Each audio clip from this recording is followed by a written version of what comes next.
Heritage Sports Podcast. We are here to preview the national championship game. It is set between TCU and Georgia, happening on January 9th. It's going to be in SoFi Stadium out there in Inglewood, where it's all good. We have the spread for the games already. It came out. It has Georgia as a 13.5 favorite, which is a little high, but you never know what might can happen.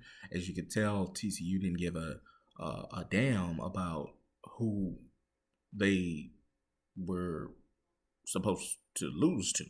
So they knew they were going to beat Michigan, and they went out and did it. Now they went out and did it in a multitude of ways. If you go back and listen to my last podcast, I basically said the keys that TCU needed to win, and that was a bunch of trick plays because to me they didn't match up well with Michigan at the time, and a lot of people were wrong about that, including me. Now I think they had trick plays ready to go, but they ended up not using them.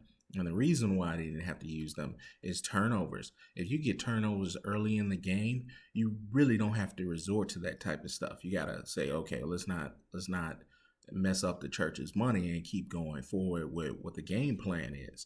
And the game plan is to win. They had a pick six against Michigan. They had another interception. They had fumble recovery. All those things, they don't have to try to take a possession away from Michigan at that point because they already did it. But in this game, I really don't think it's going to be like that. Georgia is very good at holding on to the ball and protecting the football the right way.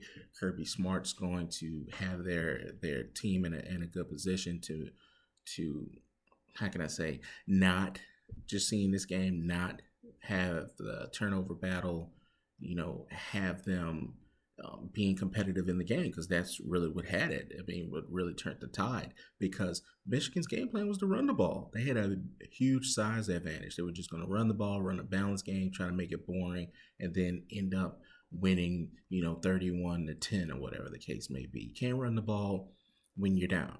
You can't stick to the run game when you keep turning the ball over. You have to become throwing the ball a little bit more, and it became a shootout. And Michigan didn't have what it took at the end, and that's what ended up happening. So for TCU, what they need to do, that's not going to happen. They are going to need to bring those trick plays, and they will need to hopefully take a possession away, whether a fake punt, whether a onside kick, whether going forward on fourth down. They're going to have to play loose, because let's just be honest. Let's be honest. TCU is not supposed to be there.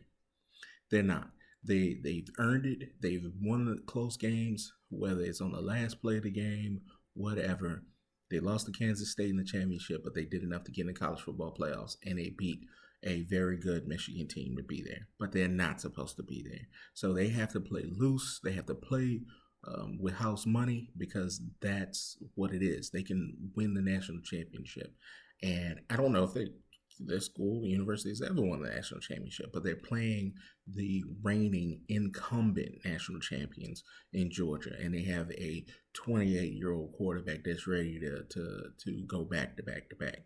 That just came off a very close game with Ohio State, and they know they have to be sharp. So I don't know if they're going to be a lot of turnovers to be had. So they're going to have to try to take a possession away, a fake field goal, anything. And if they do get a turnover, they got to think about how can they bring it back, just like they did a pick six, or bring in a fumble. Can they lateral? Can they block a punt?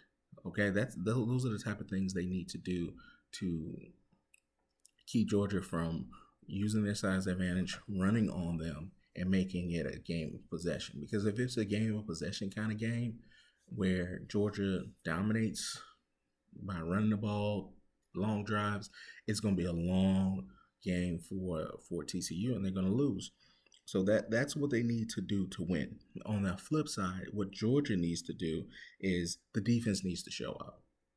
I get it. It's hard to show up against Ohio State. Their explosive offense, they scored over 40-something points, but TCU's explosive too. So the big thing that Michigan could not do, they could not play defense and hold TCU's wide receivers. And I think that had a lot to do with their coaching staff. Again, Michigan's defensive coordinator left their DBs out to dry once they got back into the game, trying to steal a possession back. And that was totally not necessary, and that ended up costing them. Georgia's defense and their coordinators, including Kirby Smart, their head coach, needs to continue to put them in the best positions. And I really do truly believe that's what they're going to do. So if they hold, TCU to 20 something points, it's over. I mean, Georgia's going to score. As you saw, once Michigan got going against TCU, TCU's defense started to lapse. They really did. I mean, they did well. They did well with the turnovers, but I don't think they're going to be able to do that with Georgia. And again, Georgia, in order to win, they must stop the trick plays. They're going to have to expect that. The Ohio State Buckeyes almost ran a successful fake punt. They were able to see that. Georgia called a timeout when they saw the fake punt. They're going to have to continue to be vigilant for that type of thing. And I told you all in the last video, the teams that run trick plays don't think they're as good as the other team. It is clear Ohio State felt they needed to run a trick play to beat Georgia. And they would need that. And that's exactly what ended up happening. At the end, they were not as good as Georgia, and Georgia won. So that's the reason why they ran a trick play, or wanted to run that trick play. Kirby Smart and his coaching staff are going to make sure they put their kids in the best position, meaning not leaving the cornerbacks out to dry, not putting their defense in a worse position, or not having their special teams prepared, detailed. Because Kirby Smart took that time out, and I guarantee you they lost by 1 point. They're going to be super detailed this week on special teams and on defense to be vigilant on that. They're not going to be in that position again. And if they are, they're going to be ready and waiting on it. Just like if you saw the Clemson game where Clemson attempted to run a fake field goal for whatever reason, the special teams unit was ready for it. They could not wait for Clemson to run that kind of play. But back to what the national championship game. If Georgia does not give up 40, they win the game. Okay, they need to make sure they keep Max Duggan and Quentin Johnson's connections limited. I mean, that kid, Quentin Johnson, took over in the Michigan game. And it was easy. All they had to do was break one tackle and he was gone. I don't think Georgia's going to give him too many opportunities to do that, but that's just the bottom line. If Max Duggan and Quentin Johnson have a magical night, it's going to surprise me, but that's what it's going to take. The 50-50 balls they got to have. They got to have the aggressive play calling, third and long, fourth and whatever it is, fourth and short. They're gonna have to go for it and be more aggressive. In this kind of game, and what I mean by third and long, you can't be 3rd and 15 and just hand it to the running back. No. You're going to have to try to convert that. You just can't say, oh well, we'll wait the rest of the game. And aggressive play calling. If it's 4th and long, go for it. And TCU, I'm telling you, they've never been this close to a national championship in recent memory, if at all. If it goes down to the wire like Ohio State and Georgia, and say TCU is in a position to tie the game with a minute left or whatever, they score a touchdown, kick an extra point, they'll tie the game, they need to be going for 2. I'm sorry. This is not we're just going to fight it out in overtime type of thing. If you have that opportunity, take it away from Georgia. They're the champions. That they want to be back-to-back champions. You're going to have to take it from them. They're not going to give it to you. So any opportunity where you can be aggressive, TCU needs to take advantage of that. Georgia, they just don't need to piss the bed. They need to do what they normally do throughout the season. Protect Stetson, make sure he's not in a position to throw the ball that many times and have like 400-something yards, even though that's what it took to win. But have him at a 200 kind of game, 200 to low 300-yard kind of game, 2 touchdowns, at most. And the rest is just their running game. And the running game has 3 or 4 touchdowns. That's how they win this game. Easily. And don't give it the trick plays, and you don't mess around with the turnover battle.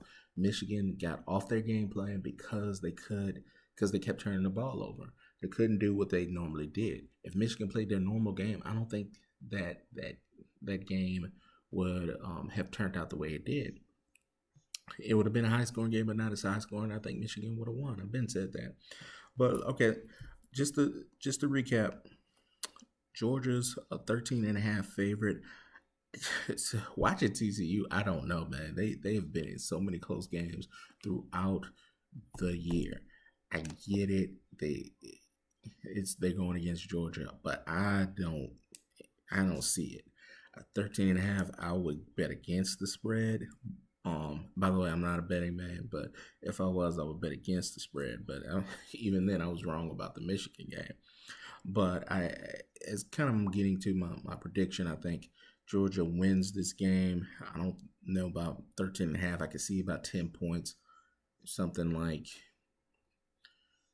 35 to 28 or 35 to 27, something like that, maybe a little bit more or less, or maybe 38 to 28.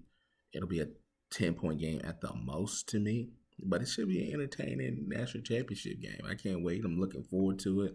See what Stetson Bennett's going to do, if he's going to try to pull a Tim Tebow and do the greatest college run ever and put that against Tim Tebow, but we'll see. Y'all let me know what you all think in the comments, and who do you think is going to win it all on Monday in SoFi Stadium on January 9th. It should be fun.